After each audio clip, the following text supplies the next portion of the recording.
नमस्कार दोस्तों, आज की कहानी है चमत्कारी अंगूठी। एक गांव में निर्मला नाम की एक औरत रहती थी। निर्मला की एक बेटी थी जिसका नाम काजल था और उसके पति के गुजर जाने के बाद घर की सारी जिम्मेदारी उसके सर आ चुकी थी। वो दूसरों के घर में काम करके अपनी बेटी का पेट पालती थी। एक दिन काजल अपने स्कूल से आ रही होती है। निर्मला, क्या हुआ बेटी? तुम इतनी जल्दी स्कूल से कैसे आ गई? तेरी तबीयत तो ठीक है ना? काजल, माँ, मुझे स्कूल से निकाल दिया है। आपने 3 महीनों से मेरी स्कूल की फ़ीस नहीं दी। टीचर ने कहा, जब तक फ़ीस नहीं लाओगे स्कूल मत आना। निर्मला, मेरी बच्ची, मुझे माफ़ कर दे। मेरी वजह से तेरा स्कूल भी छूट गया। काजल, नहीं माँ, इसमें आपकी क्या गलती? आपसे जितना हो पाता है आप करती हो। निर्मला, मैं मालकिन से उधार लेकर तेरी फीस जल्दी भर दूंगी, ठीक है ना? काजल, अब ये सब छोड़ो, चलो ना खाना खाते हैं। निर्मला जाती है और काजल के लिए खाना लेकर आती है। काजल, क्या हुआ माँ? आपका खाना कहाँ है? निर्मला, अरे वो मुझे भूख लगी थी तो मैंने पहले ही खा लिया था, तुम अब खा ले। काजल समझ जाती है कि उसकी माँ ने खाना नहीं खाया और जितना खाना था वो उसे दे दिया है।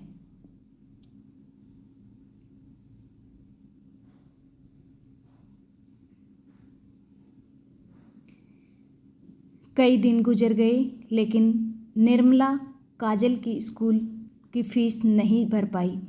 काजल भी समझ गई थी कि अब वह शायद स्कूल कभी नहीं जा पाएगी।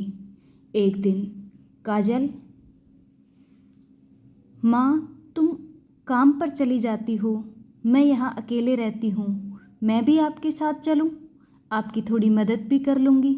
निर्मला, अच्छा, चल ठीक है। दोनों माँ बेटी जाती हैं। उन दोनों को देखकर अनीता, जिसके यहाँ निर्मला काम करती थी, कहती है, अरे निर्मला, ये कौन है? निर्मला, मालकिन, ये मेरी बेटी है काजल। अनीता, तो तुम इसे यहाँ क्यों लाई हो? निर्मला, मालकिन, वो अकेली थी, ये इसलिए आ गई मेरे साथ। अनीता, अच्छा अच्छा, कोई बात नहीं, चलो जल्दी से काम पर लग जा। निर्मला काम करने लग जाती है और काजल वहाँ पड़ी एक बुक उठा लेती है और पढ़ने लग जाती है। इतने में अनीता वहाँ आ जाती है और कहती है, अनीता, अरे ये क्या कर रही है तू? अनीता, निर्मला, अरे ओ निर्मला, कहाँ है? निर्मला, जी मालकिन, कहिए। अनीता, निर्मला अपनी बेटी को देख, पढ़ रही है, इसे घर के काम सिखा, वही इसके काम आएगा, ये पढ़ाई लिखाई नहीं। काजल, मालकिन, आप ऐसा क्यों कह रही हैं? मैं पढ़ना चाहती हूँ। अनीता, एक नौकरानी की बेटी होकर तू पढ़ाई करेगी? जाकर काम कर। निर्मला चुपचाप काम करने लगती है लेकिन उसे अनीता की बातों का बहुत बुरा लगता है। वो काम करके घर पहुंचती है और माँ लक्ष्मी के सामने जाकर रोने लगती है। निर्मला रोते हुए, माँ, ऐसी क्या गलती कर दी जिसकी सज़ा मेरी बेटी को मिल रही है? मैंने अपने पूरे जीवन में कभी किसी के साथ कुछ गलत नहीं किया, किसी के साथ कोई छल नहीं किया, फिर भी मैं अपनी बेटी को अच्छे से पढ़ा नहीं पा रही, उसे ढंग से 2 वक्त का खाना नहीं दे पा रही। तभी उस मूर्ति से आवाज़ आई। मूर्ति, निर्मला, तुम परेशान मत हो। मनुष्य को जीवन में अनेक कठिनाइयों का सामना करना पड़ता है, लेकिन आज तुम्हारी सारी परेशानियों का अंत हो जाएगा। तभी एक बहुत तेज रोशनी में एक जादुई अंगूठी सामने आ जाती है। निर्मला, माँ, मैं इस अंगूठी का क्या करूँगी? मूर्ति, ये कोई साधारण अंगूठी नहीं है, ये एक जादुई अंगूठी है। इस अंगूठी से जो चीज़ तुम चाहोगी वो तुरंत मिल जाएगी। बस इस अंगूठी को घुमाना और मुझे याद करना। निर्मला, धन्यवाद माँ, धन्यवाद। मूर्ति, लेकिन निर्मला, एक बात का हमेशा ध्यान रखना कि ये अंगूठी किसी गलत व्यक्ति के हाथ नहीं लगनी चाहिए। निर्मला, जी माँ, मैं ध्यान रखूँगी माँ। निर्मला वो अंगूठी पाकर बहुत खुश थी। निर्मला, यहाँ अभी कोई नहीं है, चलो इस अंगूठी की परीक्षा लेती हूँ। निर्मला अंगूठी को घुमाती है और माँ लक्ष्मी का ध्यान करते हुए अच्छे खाने की कामना करती है।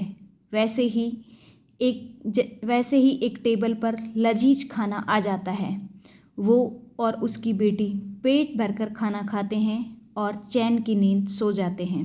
एक दिन काजल, माँ, आप इस अंगूठी की मदद से मेरी फीस भर दो ना। निर्मला, हाँ मेरी बच्ची, मैं अब इस अंगूठी की मदद से तुम्हारी फीस का इंतज़ाम करती हूँ। निर्मला फिर माँ लक्ष्मी का ध्यान करती है, अंगूठी को घुमाती है और पैसों की कामना करती है और उसे पैसे मिल जाते हैं। वो उन पैसों से काजल की फ़ीस भर देती है। उस अंगूठी की मदद से निर्मला ने वो सब हासिल कर लिया जो उसे चाहिए था। इसके साथ ही उसने अपने लिए बहुत सारी गाय खरीदी जिनका दूध निकालकर वो बेचने लगी। थोड़े ही दिन में निर्मला की गरीबी दूर हो गई और वो अमीर हो गई। उस अंगूठी की मदद से वो निर्धन लोगों की मदद करने लगी। लेकिन गांव के कई लोगों को ये बात खटकने लगी और लोग आपस में बात करने लगे। उसके पड़ोस में रहने वाली औरतें भी उससे जलने लगी। पड़ोस में रहने वाली दो औरतें बात करते हुए। पहली औरत, अरे जीजी, इस निर्मला के पास ना जाने इतना धन कहाँ से आ गया। कल तक तो इसके पास खाने को नहीं था और अब देखो सब है। दूसरी औरत, हाँ निशा, तू सही कह रही है, कुछ तो बात है,